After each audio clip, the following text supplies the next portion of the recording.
Oh, what's up, everybody? This is crazy. It's been so long. Hold on, let me prop bingo up right here. Podcasting pal. Okay, new setup. This is my college room. Live in a house. This is my room. Enjoy. Things will change later. Welcome to the video format.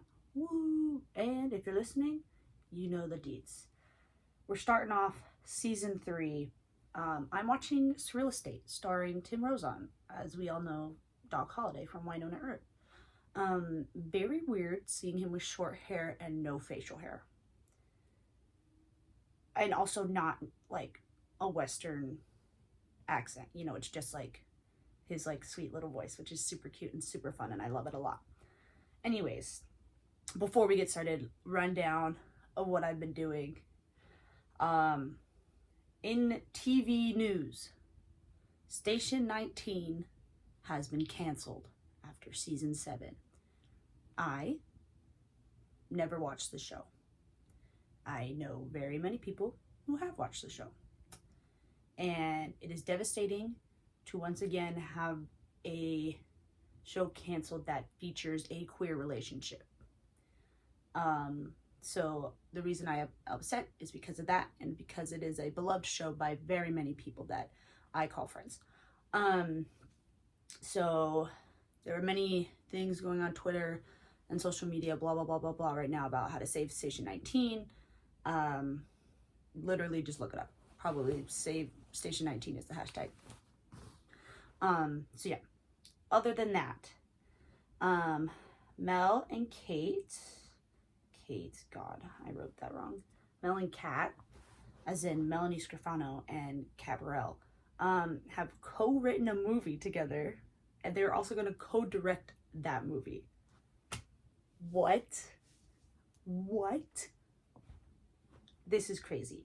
Don't know any other details about the movie though. When will it come out? I don't know if that was even said yet.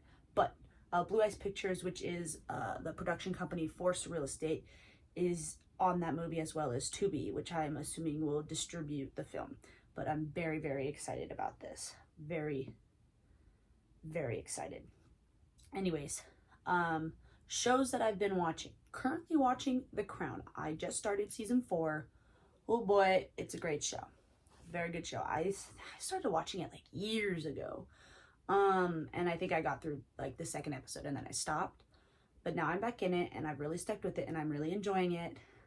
Lots of drama. Other things that I've watched recently is Loki season 2. That was crazy. Gen V, which is, if you watch The Boys, is a spin-off of that. I love The Boys, so I watched this and I very much enjoyed this too. Wicked Tuna, which is a like reality show about catching bluefin tuna off the East Coast, crazy. And Star Trek Strange New Worlds, which features Mel. So yeah, varied things. I've done some tweeting and some Instagram posts with that here and there, but not too much. Anyways, back to Surreal Estate. Surreal Estate is a show starring Tim Rozon and, oh God, what's her name? Her name is Sarah. Yeah, one of the actresses, oh my gosh, I'm blanking. Wow, this is really embarrassing. A very, very big show in Canada and in the US. It's on Netflix and I feel really dumb. Okay, anyways, don't mind that. Yes, so, but main reason I'm watching it is Tim Rozon. It is about Luke Roman and his real estate agency and team who specialize in properties that have paranormal activity in them. Surreal Estate. Very, very clever title, I might add. I held off from watching this for a hot minute because it was a sci-fi show, and as we all know, sci-fi canceled Winona Earp, and I hold grudges. But I've heard the show was good, and I loved him, so I was like, we'll give it a go. I've been watching it through Hulu. Other than that, let's get started. reading my notes here. So opening scene, great. Really gets the vibe of the show. So pretty much it is a rainy night. There's a woman alone in her house. And classic like hauntings going on, things flying around, just noises, banging, blah blah blah, and a big like explosive fire comes out of her fireplace, blah blah. Anyways, and so she's like blah blah blah running out, and Luke Roman just happens to show up. Just in the pouring rain, shows up and he's like, I'm here to help. But once again, threw me off because no facial hair Tim is crazy, and not talking an accent, also crazy. And it's like, his voice is just like so much higher than when he plays Doc Holliday that it threw me off for a hot bit. Anyways, so Luke's there, front door, ready to go. So they leave the lady's house, whose name is Megan Donovan, and they go to this like diner, and Luke is basically like explaining what his real estate agency does, which is the Roman agency, because his name is Luke Roman. And he does this via a PowerPoint, explaining all these things, and pretty much talking about how the value of homes and properties goes down when there is suspected to be some sort of metaphysical energy present. And suspected was a big word he pointed out, because sometimes it's not even anything actual like paranormal going on, it's just people think there is and it's not true, and then it gets all messed up. So yeah.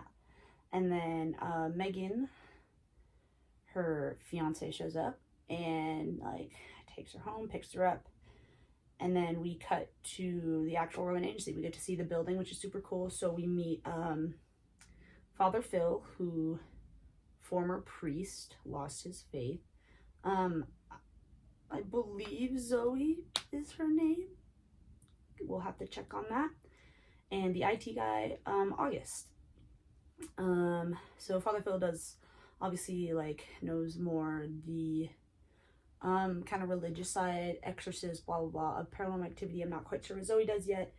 And August is the guy who makes all of their like gear and testing and technology and everything that they use to help, I guess, find and get rid of this metaphysical energy, whatever. But they're all in there. Luke is giving them the rundown of this Donovan house, and in walks the newbie, Susan Ireland. Yeah, and while they're having this meeting and everything, Luke gets a call from Megan, and she's saying she's gonna drop the Roman agency from selling a home because her fiance is skeptical about the whole paranormal thing, blah blah blah blah, whatever. Luke and Susan head over to another property that is being sold by Rita Weiss, who seems to be a bit of a competitor, agency, whatever. And based off of like previous tests that like Luke and his team has done, they haven't seen any like metaphysical activity in the house. So like, why are you calling us? There's like, we've done this before and there's nothing going on. Like, don't know what to tell you. So I guess this house was previously like with the Roman agency, maybe.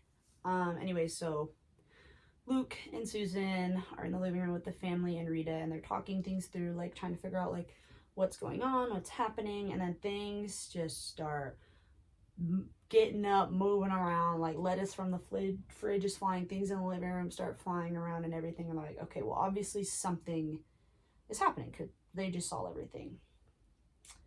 But while they're there,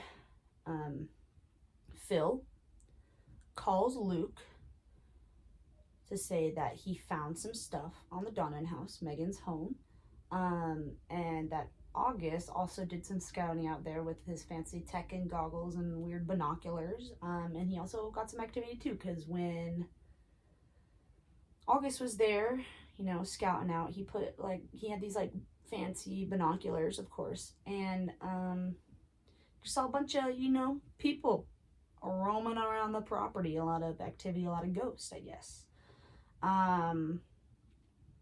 So Luke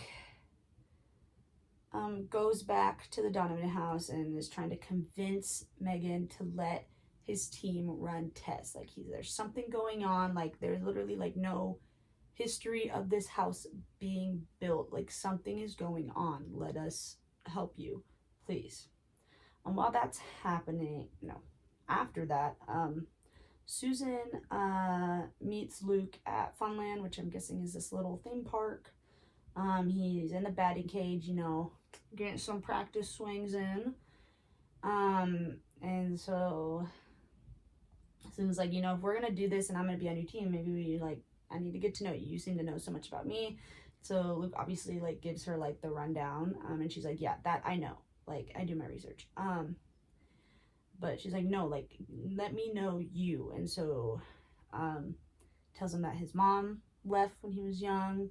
And so he was raised by his dad. He was a single parent, but his dad died a few years ago. But they keep in touch, which is so cute and so funny for the show, because obviously he deals with like the afterlife and paranormal and whatever. So I thought that was a really cute line. But Susan doesn't quite believe that. So Phil and August end up going to the Donovan house, and Megan's there, and you know, they're, you know, doing their thing, running some tests, looking around the house, and they're like, okay, maybe we should check the basement. Which, if you know any horror stuff, the basement always has something going on, so they're smart, but also like never go in the basement. But hey, you know, they don't listen to me. So they're about to go in the basement. They open the door. They're kind of looking. It's obviously dark. Like, all right, what's down here? And, you know, Phil starts to go and step down. August is looking around with his, like, fancy goggle things and sees a nice lady on the other set of stairs that goes upstairs. And she's in this, you know, white nightgown, has some blood on her, holding a knife, which is super fun. Yeah, not scary at all. So Phil continues to kind of go down and search out the basement, and he finds this wolf. There's just a wolf in the basement? What the fuck?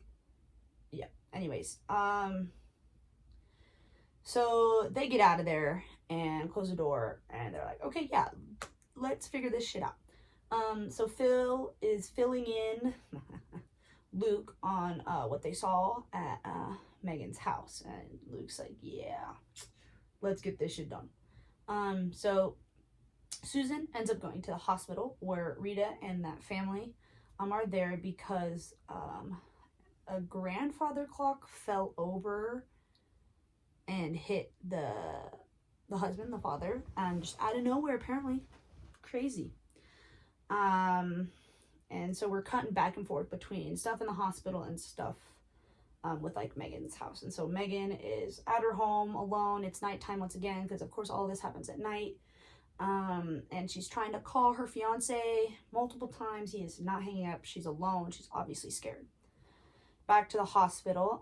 Susan is trying to get the full story, because obviously Rita won't say a damn thing. She's just like, no, it fell over, and like, we're gonna sue you, blah blah blah blah blah, because you didn't do your job before. Whatever. But she walks over and she tries to go like see the daughter of this family, and they also have a little one, I think.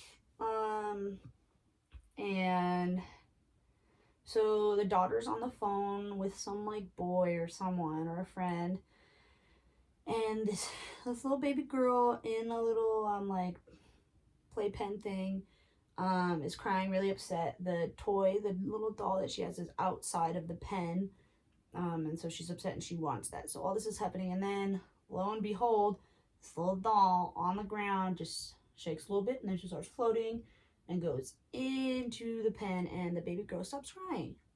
Crazy. And so, and all the while the older daughter's just on the phone, you know. She was obviously annoyed with the baby crying because she's on the phone, she can't hear, and then it just stops. Magic. Yeah, so Susan sees that and she's like, I know what's going on here. This is familiar. Yeah. And sorry, I wrote lots of notes. Yep. Okay, back to Megan in the Donovan house. So she goes to bed, she's trying to watch TV, and she keeps like cutting between like back and forth in this scene, like she keeps rewinding it, and this ghost that she's seen before in like corner reports or something, like the same face like pops up again in the show, so she turns it off because it's real creepy, obviously. But then she lays down, closes her eyes, tries to just go to sleep, and then the scene that she was watching, she is now dreaming, and she is in that scene and is the dead body in that scene, and that same ghost that was like doing the autopsy or whatever like is there, and they start doing stuff, and they just start like, they put like a cloth over her arms, assuming to like make her pass out, and they just start like slicing right along her sternum, and ugh. And luckily she gets out of it and she wakes up, thank God.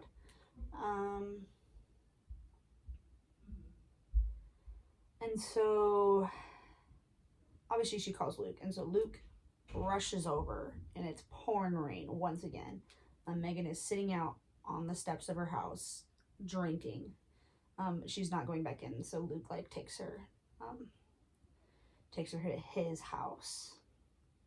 So she spends the night there. Luke's on the couch, and Megan's like looking so beautifully out the window drinking, still alcohol, by the way.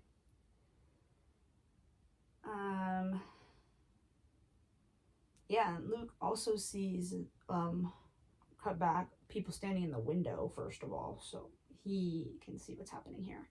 Anyway, so next morning they're both at Luke's house. Megan's sitting in the window, Luke's sleeping on the couch, and so he wakes up, blah blah blah, and they end up talking about this house because Luke has been like very interested in this house for years. So the rundown is nobody before Megan's grandpa, because this house got handed down to her from her grandpa, before her grandpa was there, nobody had lived there. And so the front yard was going haywire, blah blah blah blah blah. And so a neighbor was really upset because the weeds are overgrown and they're going crazy. Of course, like very sounds like suburban America today. Anyways, she goes over to knock. Obviously, like, nobody lived there, so who opened the door? Nobody knows. And she goes to that house, and nobody ever sees that lady again. And Megan's like, well, who's the lady? And he was like, well, they say I have her eyes. Huh? I didn't get that at first, but then she was like, your mom? And he was like, yeah. So apparently it was his mom who had disappeared in that house, and that's why he's so interested, obviously, because before that had happened, his mom had been like calling him, and obviously like when he would answer, that person would just hang up, and so he tried to call back, and then his mom answered, and he was like, oh, that's my mom, and so he hung up because he was scared. So yeah, and then they never actually connected, and then she disappeared with this house, and so now he's like, I gotta find my freaking mom, right? So yeah, so he's been very interested in this house ever since, and now all this stuff is happening, and she's trying to help Megan so he can obviously do his job, but also maybe get some answers about his mama. Crazy. Yeah, and so when Megan's grandpa had bought the house, he met him. Luke had met up with him and tried to ask if he could like run some tests or anything, and he said no, and Megan was like, yeah, that sounds about right, that sounds like him. Yeah, and so all the while, Megan is still drinking, and she brought this wine from her house, and Luke's like, this is really freaking expensive rent. And Megan's like, yeah, my grandpa's like kind of big into it. He like tried to make part of the house into a wine cellar, and he never did because then he got sick and he never finished it. And Luke was like, huh? That's interesting. Yep. And back to the hospital. So Susan is still there, and she meets up with the daughter again and is like, hey, I know what's going on. You hit puberty, things change, blah, blah, blah. You start to change, and pretty much tells her that she is telekinetic, which is crazy. So not only are we dealing with the paranormal here and metaphysical energy, we're also dealing with superpowers, which is something that I can get into. Because you know me and superheroes. Love them. Love them. So, and so they're kind of like talking about that, and also like maybe like ease up on the boy that you're talking to a little bit, and blah, blah. So they start laughing about that. And so they're like walking down the hallway and talking about how like Susan knows the situation because she's dealt with a boy like this before, and that she also has had powers like this. Like, huh? Susan? You're telling me that Susan has powers? That she's lighting shit on fire and telekinetic? What? That's crazy. And I'm interested. Hot lady with superpowers? I'm in. Yeah. So Luke and Megan end up heading back to the Donovan house and obviously into the basement because that's where the wine cellar is. And the wolf that Phil saw before, obviously Luke knows about it, so he grabs some pork chops from the fridge before they get down and hands that to him to keep that doggo distracted. So they walk down, they go into the wine cellar, and Megan finds this well. It's very weird, watery, glowing, very much that like, fountain thing from Harry Potter that he like puts his head into and blah, blah, blah. Anyway, that's what it reminded me of. And she just is drawn towards this, and like obviously because it's creepy and weird. And then this big ass like demon arm pops out and starts choking her. It's gross, and it's like very pale and very awkwardly long and has gross ass nails. Yep. And then obviously Luke comes in, saves her, shuts the door, and they get out that thing because not only is that scary, but also that dog finished the pork chop, and that's a no bueno. So they bust out of there. Yeah, and so Luke comes to the conclusion that while Megan's grandpa was building this wine cellar, he had opened a portal to the great beyond, afterlife, whatever it is, and that has what's been calling all of this metaphysical energy. And Megan is convinced to go back to the Roman agency to help sell her house. And this way, now that kind of Luke and his real estate agency is in charge of his property, maybe he can still get answers about his mom now, which is super nice. So yeah, and then Luke and Susan head back to that other house that was being sold by Rita Weiss. And everything is closing up there. That family is moving out. And so Susan's like asking questions, and she's like, how did you know about me? Like, how did you find out? How did you find me? How did you know about my powers? And Luke's like, I did my research. And like, a magician never reveals his secret. He's giving that type of vibes. But what's interesting about that conversation is that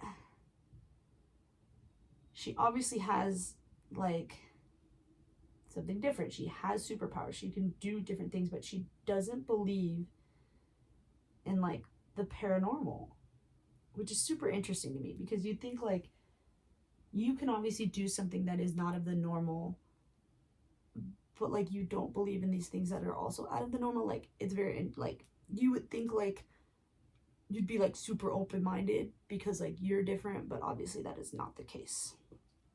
And then end of the episode, it's Luke saying some French quote about how, you know, love is like ghost, and that everybody talks about it but few see it. And while this quote is being said in a voiceover, he goes back to the Donovan house and he's checking it. It's obviously once again nighttime and raining,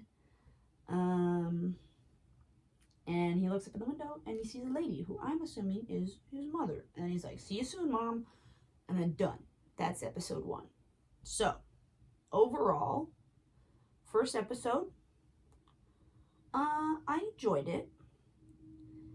It obviously, as a first episode, you're not gonna go all out everything. We met the important people and important characters, except for Zoe, who is also, I'm assuming her name is Zoe. I am not for sure that's the character's name, but she was also in Winona Earp in the last season, season 4, and I very much enjoy her.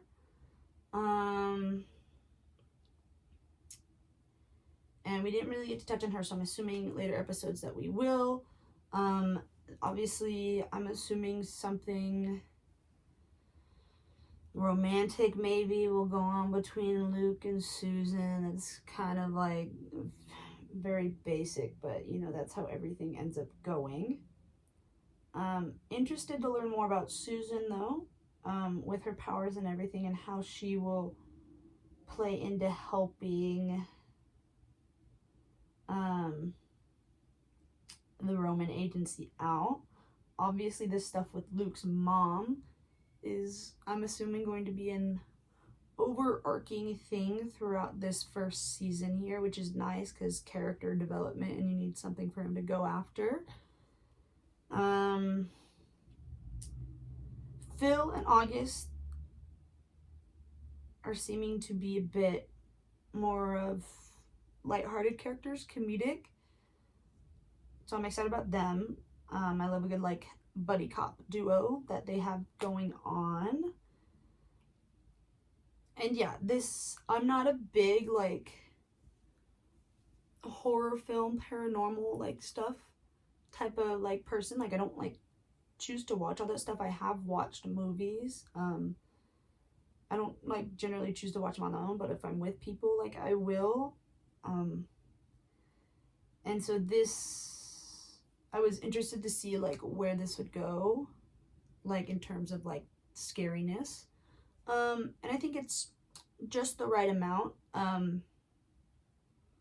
Obviously not too scary, but like enough to like get some anticipation, you know? But still like not super drama show. Like there's obviously sprinkled in of comedy, which is super nice. Yeah. So I enjoyed it. I'm excited for the development of the show. I am a construction management major, and so the idea of real estate is interesting to me. So the mix of that with the idea of like paranormal activity in houses is like super intriguing, and I think it's a good like basis of like a show. Like it's interesting, and I keep saying that, but it really is, and it's creative. And have people thought of it before? I don't know, but I'm glad it's out now, and I'm glad I get to enjoy an actor from one of my favorite TV shows who's doing more stuff. And I know Mel was in an episode or two in this season, and I believe she's also directed some episodes, so I'm excited to see that come into play. So I'll keep watching and kind of fill out the vibe. Obviously there's a lot of people who have enjoyed the show, so I'm excited to get into it. Obviously it's a first episode, so they're not gonna like pull everything out, so it was very interesting for a first episode to jump between an A and a B plot line. Obviously I know why they did it, to kind of more like a plot line was for Luke and like that whole thing, and to establish the basis of what the show is about, and really focuses on like Luke and obviously the stuff with his mom. But the B plot line is Susan's plot line, and at the end you get to understand like why she's new to this agency and why she's come on, because she has these telekinetic powers. And so that was really interesting that they did that, because there's not a lot of the time where a first episode will have an A and a B plot line. Like normally they just focus on the A, and then that sort of B plot line gets introduced in like the second, third episode. So that was really interesting to me. They very much jumped a lot back and forth at the end, because Susan was dealing with the Rita Weiss and that family's house, and Luke was dealing with Megan and the Donovan house. So, but anyway, I'm very interested, excited to see where this goes. The characters seem really interesting, like I've been kind of pointing out what I've noticed so far. And yeah. Ooh, we're back. Okay. So yeah, so going to continue watching next week, going over episode 2, and we'll see how that goes. So thank you everybody for tuning in this week. I'm excited to be back. I know season 2 of Surreal Estate has come out, and so if all things go well with season 1, I'm very much interested in continuing with season 2, and if I can get through season 1 kind of fast enough, I'd like to continue reviewing the show and going into season 2 through this podcast in the kind of time span that I've planned to like start it back up. But you know me, a busy gal. Anyways, yes, thank you all for tuning in.